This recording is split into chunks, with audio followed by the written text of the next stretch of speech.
Hey everyone, here's my 125 gallon reef tank. It is a 6 foot long tank and it's mixed up of fish, stingrays, well, one stingray, and LPS coral. I haven't dove into SPS yet, but I'm going to make the plunge eventually. As you can see, we got a blue throat trigger, yellow tang. There's the blue tang hiding. She's a little camera shy. The little round stingray, and 5 chromies. Clownfish, and his buddy is somewhere back there. I'm not sure. There's 2 of them. And under that rock is a pistol shrimp and a goby. They just ate not too long ago, and they're being antisocial right now. So, but they're under there. They never move. As for corals, as you can see, got a little bit of everything. The largest corals are this Kenya tree. This thing will grow like crazy. Not only that, but it keeps dropping. It almost seems like these are just completely falling off. They keep getting stuck in the power head. I just take them, throw them in the sump for now.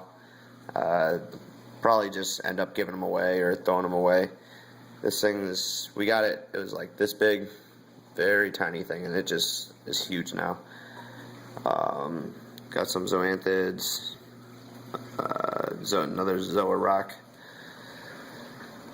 This is a branch frog spawn. Everything's kind of closing up now for the night. It's getting a little bit later.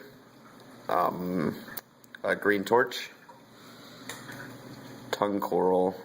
It's not the prettiest thing, but it's the largest coral in the tank, and I think it looks good on the sand. It takes up some room, which is nice. We got a Duncan back there, 5 heads. It's one of the cooler looking corals. And the 15 head frog spawn right there. A little cap. That's pretty much the inhabitants. I know a lot of people are going to freak out because of that guy, saying you can't keep him in a 125. I know that. Trust me, he's not going to be around too long.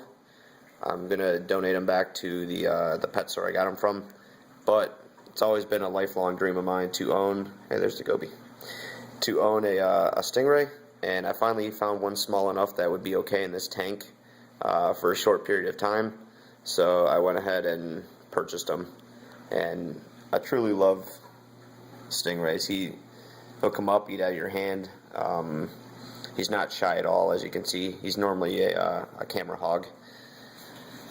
Well, that's it for the inhabitants. Now some of the hardware. I got 3 Aqua Illumination Soul Blue units, a Reef Angel tank controller, which controls pretty much every aspect of the tank. I love that thing. And as you can see, the stand is on, the canopy is on hinges, so it just lifts right up, gives you nice access to the front. There's also this little thing over here, let me try to open it, which just allows you to feed and quick access without actually opening the top canopy part. This bottom piece slides out and gives you complete access to the sump and underneath. A lot of stands will have that bar right there getting in your way. This tank, the stand, the way it's built, didn't need it. This is a 2x6 right here, and that thing is not going anywhere. So there's the 40-gallon breeder. It is my 3rd sump that I've gone through. I had two regular sumps that were built by various companies, and I just wasn't happy with it. So I went ahead and finally dove into the DIY sump, and I love it. I got a nice big section here for the protein skimmer, which is a Reef Octopus 150. I have a review on that if you want to see that. Great skimmer. Lots of live rock down here, which used to be in the display tank until we got the Stingray, and he needs more swimming room, so we put some of the live rock down here. So when we get rid of him, we'll probably move that back up. But there's plenty of room for it. So there's the two drains onto some filter media, and this goes down into that section right there. Oops, sorry about that, hermit crab. It goes down to that section and then travels down through here and hopefully into the protein skimmer, then finally up and over into the second section where we got the refugium. But as you can tell, there's no macroalgae or chaeto because of that guy right there. He was up in my display tank, but he kept destroying everything. As you can see, he's got a snail on him right now. He loves to pick stuff up and just move it and wreak havoc on the tank. So I took him and put him down here, and his way of getting back at me was to eat all the chaeto algae. There's some of the remnants right there, as well as the graveyard of tenured trees that I just keep throwing down here. I shouldn't say graveyard, they're still living. I just rip them out of the power head and throw them down here. They don't really die no matter what, from what I can tell. So, and here's a nice little frag section. I figured I got the room down here. It's just a little place for frags. I will eventually set up my, a complete frag tank, but that's cool right now. And the third section is just the return and the auto top off. This middle section is powered by Coral Life, just T5 fixture. It's got 2 bulbs, nothing major, but the corals don't really seem to mind it. They actually kind of like the light. And over here we have the 5-gallon auto top off bucket, and it fills into right there. This light right here is only for viewing under the tank. It doesn't serve any purpose. Normally it's shut off, but it helps the lighting of this video a little bit. And as for power heads, there's 2 CJ4s, and I believe they pump out 1,400 gallons per hour per power head.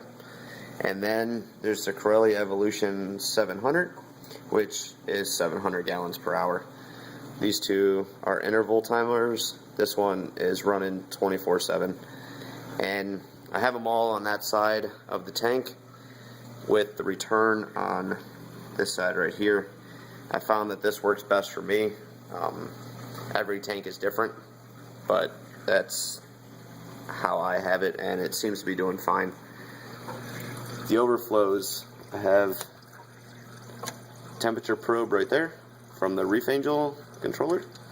It just goes down and keeps the temperature. The overflow is custom built. It's just a I forget the thickness of acrylic. I just ordered the acrylic on eBay. Had it cut to size, and then I just put these notches in here myself using a drill and a Dremel and a lot of time. And there's the second overflow. This overflow has the pH probe, and it's also got the heater, which is right here, which I don't think you'll be able to see. Yeah, right there. And there it is. The overflows are actually 3/4 inch pipe PVC. I know that 3/4 inch is kind of small, but when I bought the tank, it was already pre-drilled, and it was drilled for 3/4 inch pipes. A lot of people told me I was going to have issues with that, but I have yet to have any issues with it. It seems to be plenty of overflow, but then again, it's all LPS, so once I start moving to SPS, I'm going to need to pump more more water down to the sump, and I may have issues there, but for right now it's been going good. This right here is actually a thing I found on the forums. It's to keep your pods from being picked at. The guy called it a pod hotel. They can live in there safely without, the trigger or the clownfish or any wrasses, things like that, eating them.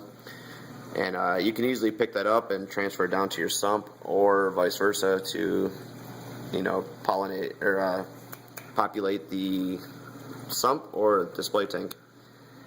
And I think that's a wrap on the tank.